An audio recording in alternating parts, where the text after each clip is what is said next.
자, 이번 시간은 전류, 전압, 저항을 배울 거예요. 일단 전류는 전하의 흐름이고, 여기서 말하는 전하라는 거는 전하는 플러스 극을 띠는 애도 있고 마이너스, 플러스 마이너스 전하 두 가지가 있는데 그 중에 누구를 얘기하는 거냐면 플러스, 양전하의 흐름을 얘기합니다. 양전하의 흐름을 얘기하는 거니까 흐를 때 어느 방향으로 흐르겠다? 마이너스 방향 쪽으로 인력가겠죠.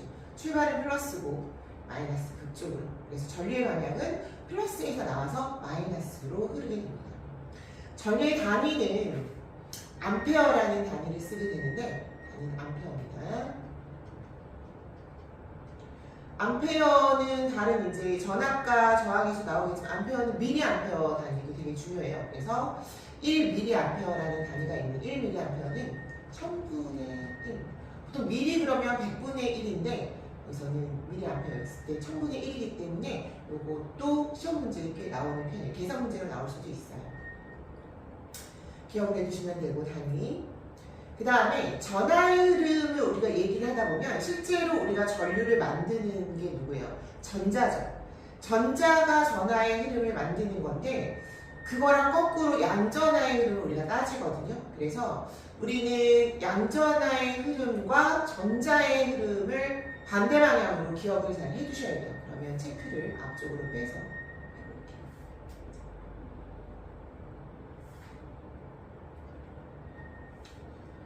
전하의 흐름인 전류와 그 다음에 전자의 이동 방향을 보면 이거는 도선을 통해서 그림을 한번 그려볼게요. 우리가 도선을 이렇게 확대를 해서 봤다고 보면 도선은 그 바깥쪽이 뭘로 되어 있냐면 대부분 이제 절연체, 부도체로 되어 있어서 이렇게 약간 고무 같은 플라스틱, 부드러운 플라스틱 재질로 PVC를 쓸 수도 있고 그래서 요 바깥 부분 이렇게 부도체로 쌓여져 있죠. 그 안에 뭐 구리나 아니면 알루미늄 같은 금속이 들어있죠. 케이블이라고도 하고 그럼 이 안에 금속의 상태에서 금속이 순수하게 만약에 들어있다 그러면 금속들은 원자로 이루어졌을 테니까 우리 배운 내용처럼 원자로 이루어졌으면 원자핵과 전자로 되어 있겠죠. 한 줄로 한번 표현을 해볼게요.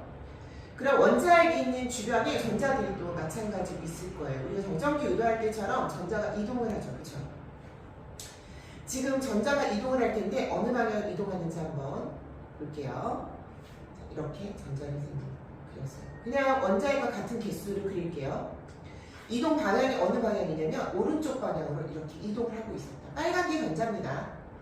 이동을 하고 있었다라고 한다면 전자라는 걸 우리 기본적으로 먼저 알고 있었던 기본 상식이 뭐예요? 전자는 무슨 전하를 띠고 있어요? 마이너스 전하를 띠고 있는 입자죠. 아주 작은 입자죠. 원자핵보다 아주 작은 입자. 전자가 마이너스를 띠고 있는데 오른쪽으로 움직였어. 아까 양전하는 마이너스로 움직였잖아. 근데 전자는 마이너스니까 어느 쪽으로 움직였어? 역시 다른 극이 반대 극인 플러스 쪽으로 움직이겠죠. 그러면 시작점이 뭐야? 마이너스 극이 되겠죠. 전자의 이동 방향은 그래서 이 그림에서 봤었을 때 오른쪽으로 이동을 하게 되었을 때 왼쪽이 마이너스 극, 오른쪽이 플러스 극 이렇게 표현할 수 있어요. 그럼 여기서 곧바로 전류의 방향을 반대로 한번 잡아보면 전류의 방향은 선생님이 연두색으로 반대로 잡아볼게요. 그러면 전류의 이동 방향은 플러스에서 마이너스이기 때문에 오른쪽에서 왼쪽으로 가는 게 이게 전류의 방향이죠. 그래서 도선 안에서 전자의 이동 방향과 전류의 방향 잡으실 수 있어야 되고요. 전류는 이 정도 기억하시면 돼요. 자, 그 다음 두 번째는 전압에 대해서 얘기를 할게요. 전압에 대해서 얘기를 할 때 보통 물레방아랑 많이 비교를 하게 되는데 전압하면 여러분들 많이 기억하고 있어야 될 게 전압과 이미지 상으로는 건전지를 기억을 하고 계실 거예요. 건전지 또는 우리가 뭐 나중에 자기 쪽에서도 나오게 자기력 할 때 같이 나오기도 하지만 전원장치라는 것도 있어요. 전원장치도 역시 마찬가지로 우리가 전압을 주는 장치라고 생각을 하시면 됩니다. 전압이라는 것은 우리가 넓은 의미에서 에너지 의미와 상당히 가까워요. 어떤 에너지? 전기를 주는 에너지와 같습니다.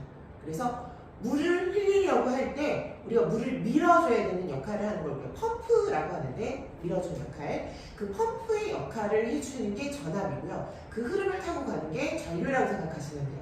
그럼 전압이 펌프 역할을 하는데 그 펌프가 지금 건전지나 전원장치니까 건전지나 전원장치가 들어온 물을 다시 흘려주고 계속 밀어주는 장치가 되겠죠. 그 힘이 약해서 우리 건전지 새로 갈아야 되죠. 그렇죠? 전압은 그래서 뭐라고 얘기를 하냐면 전류는 전하의 흐름이죠. 이게 여러분들이 지금 선생님이 썼는데 이 정의에 대해서 썼을 때 전하의 흐름 이렇게 그냥 넘어가시지 말고 과학에서 정의는 몇 개 안 돼요. 뭐 나머지 문과에서 배우는 여러 가지 과목들보다 상당히 내용이 적어요. 짧고 센텐스가 그냥 딱 정해져 있어요. 항상 어느 교과서는 다 그렇게 나와 있습니다. 그럼 그 센텐스를 정확하게 외우셔야 돼요. 정의라는 거를 정확하게 알고 들어가야 시험에서 물어볼 때 있어요. 아주 기본적인 내용을. 그럴 때 여러분이 당황하지 않습니다. 기본 정의를 알고 그 다음에 공식에 들어가야 되겠죠. 기본이죠. 전하의 흐름을 전류라고 하고 전압은 그럼 뭐라고 얘기를 하냐면 앞서 나온 전류를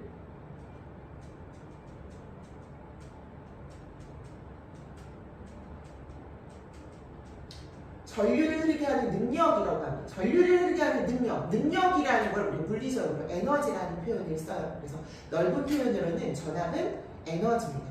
전류를 흐르게 하는 능력. 센텐스도 전체 시험에 나오는 기출문제 중에 하나입니다.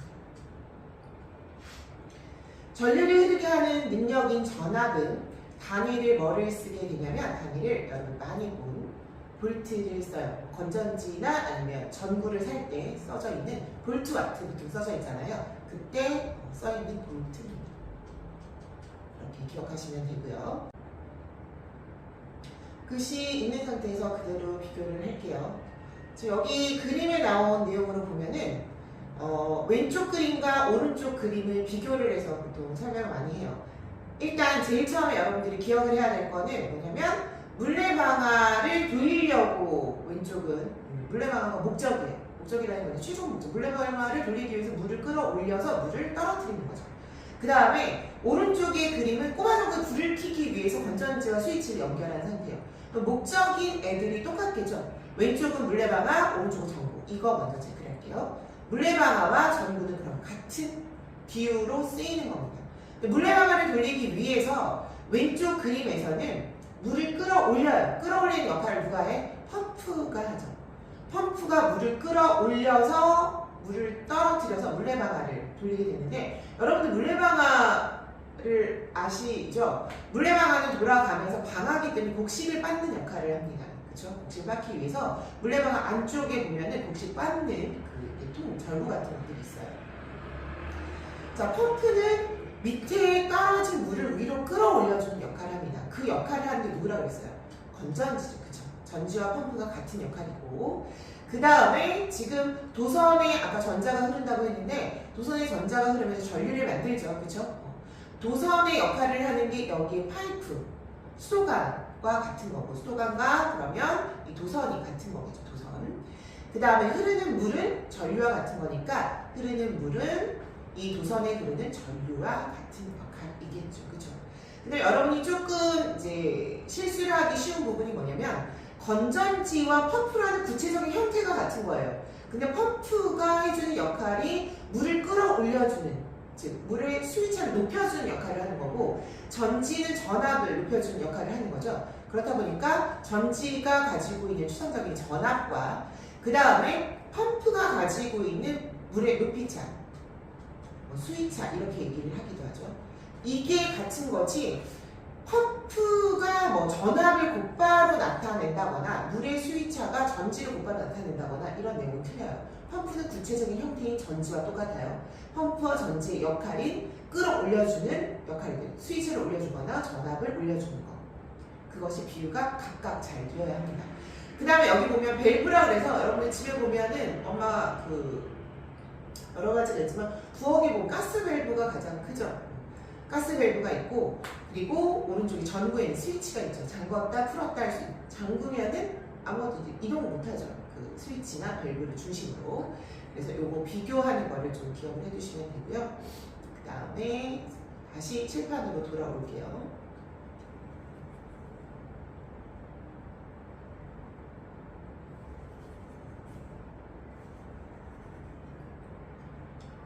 자, 전압에서 기억을 할 거는 뭐냐면 전압부터는 내용이 물론 이제 전류도 그 내용이 나오지만 여러분들 직렬 연결과 병렬 연결이라는 얘기를 많이 들어봤을 거예요. 직렬 연결은 말 그대로 직한 뭐예요? 직진을 생각하셔야 돼요. 직진을 할 수 있으려면 중간에 뭐 두 갈래로 갈라지거나 그러면 안 돼.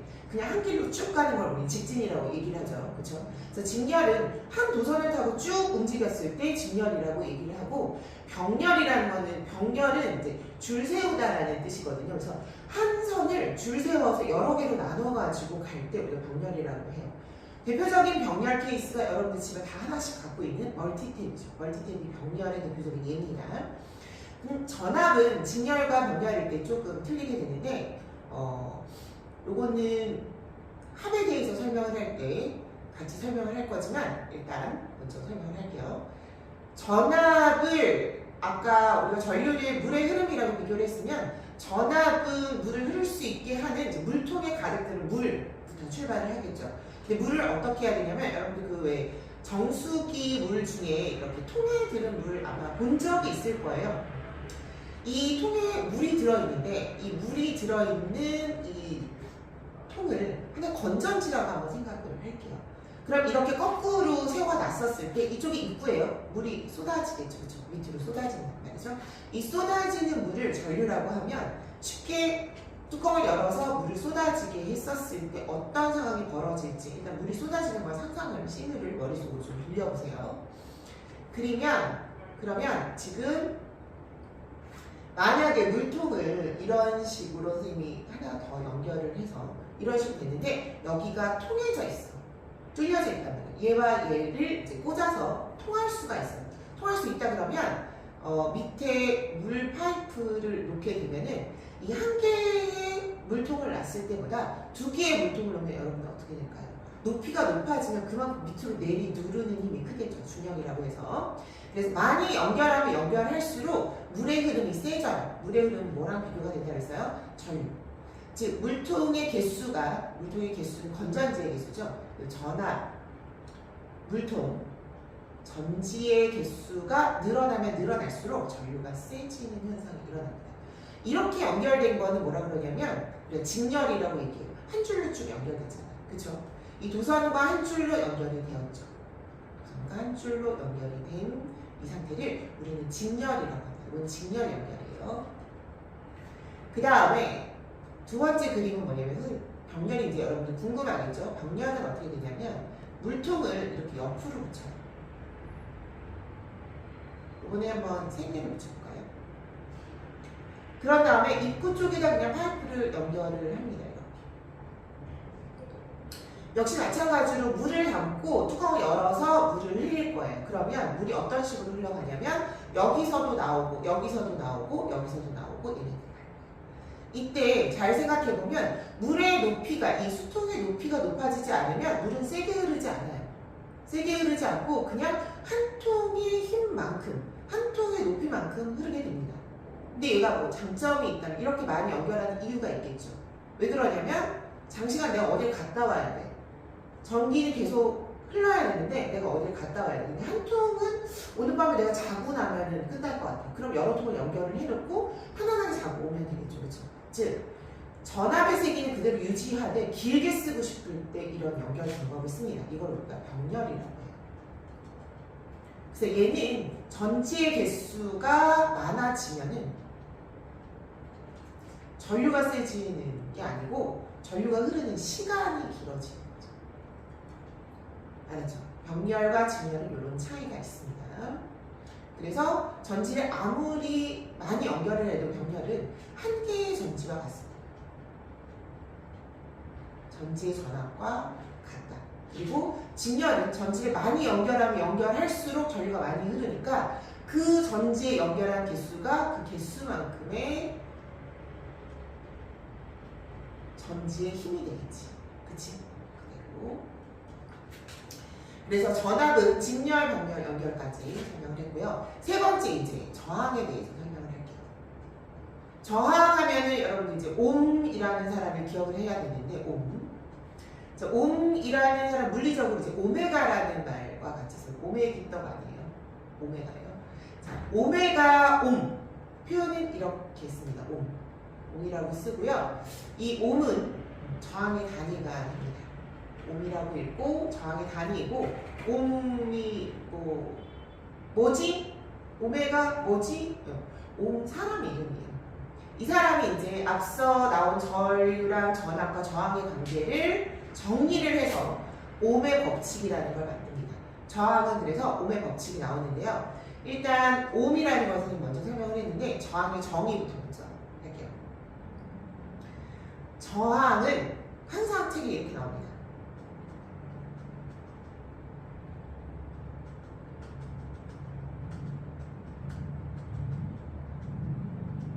또는 전류를 풀어서 전하의 흐름을 방해하는 정도 또는 전류를 방해하는 정도, 이것을 우리가 저항이라고 얘기하면 쉽죠? 너무 쉬워, 그치? 땅. 전류, 전압, 저항 개념 정의 외우는 거 어렵지 않아요. 자, 전류를 방해하는 정도인 저항은 좀 여러분들이 선생님 재밌는데 재미있을 만한 내용을 한번 해볼게요. 여기 있는 그림 있죠? 이 그림 그대로 이용을 할게요. 그림에 보면 전자가 흐를 때 누가 가만히 있어요? 원자에서 누가 가만히 있어? 원자핵이 가만히 있지, 그치? 그럼 원자핵이 가만히 있고 사실 원자의 바운더리 자체가 그대로 가만히 있어요. 전자만 흘러. 그러면 봐봐, 다 같이 흘러야 되잖아. 다 같이 흘러도 물론 이제 약간 방해가 되겠지만 다 같이 흐르지 않고 원자핵이 가만히 있단 말이야. 그러면 전자가 흐를 때 원자핵이 뭐가 돼? 방해가 되지. 방해가 되면 저거에 부딪히는 정도가 전류를 방해하겠죠. 바로 저것이 저항이에요. 그러면 여러분들 조금 더 생각을 해보면 원자라는 거는 어떤 물질의 종류죠. 금속의 종류에 따라 다 틀려. 구리, 알루미늄. 구리, 알루미늄에 따라 원자핵의 형태가 틀리겠죠. 그쵸? 원자핵의 형태가 틀리니까 걔네들마다 저항값이 다 틀리겠죠. 그쵸? 그거를 비저항이라는 말을 써요. 물질마다 비저항값이 다 틀리고 그 비저항값이 가장 작은 애가 은입니다. 은. 그래서 우리가 은으로 도선을 만들었을 때 전류가 가장 세게 잘 흐르겠죠. 저항값이 적으니까. 원자핵이 많이 안 부딪히면 잘 흐를 거 아니야. 그치? 저항과 전류는 반비례해요. 미리 말하지만. 그 다음이 이제 알루미늄. 그 다음 구리. 이런 애들이 있는데, 그 다음에 구리, 그 다음에 알루미늄. 이런 애들이 있는데, 우리가 구리를 그래서 도선에 제일 많이 써요. 근데 구리가 조금 약간 묵직해요. 구리가 좀 무거운 편입니다. 그래서 구리보다 가벼운 알루미늄을 쓰기도 해요. 구리, 알루미늄이 도선에 잘 쓰인다. 그리고 그 도선에 쓰이기 위해서 우리가 체크하는 걔네들의 조건은 뭐야? 저항값이 작은 애들. 그래야 전류를 잘 흐르게 하니까. 전류를 잘 흐르게 하지 못하는 저항이 많이 발생할 경우에 이렇게 부딪히면 여러분들 뭐가 발생하는 줄 알아요? 근데 저번 시간 딱 마찰했잖아. 부딪히면 열에너지 발생해요. 열에너지는 항상 손실입니다. 여러분들 지구온난화 뭐 이런 거 들어보셨죠? 그런 열에너지들은 손실돼서 나가는 에너지고요. 재활용하기가 되게 쉽지가 않아요. 여러분들이 만약 열에너지를 재활용하는 획기적인 방법을 알아내시면 정말 전 세계적으로 상당히 유명해지고 돈도 많이 벌 수 있어요. 자, 전류를 방해하는 정도를 저항이라고 하는데 저항의 단위는 뭘 쓰냐면 옴입니다. 이 사람의 법칙, 옴의 법칙이라고 하는데 옴의 법칙의 기본적인 내용은 뭐냐면 전압을 기준으로 했을 때 V는 IR이라는 말을 씁니다.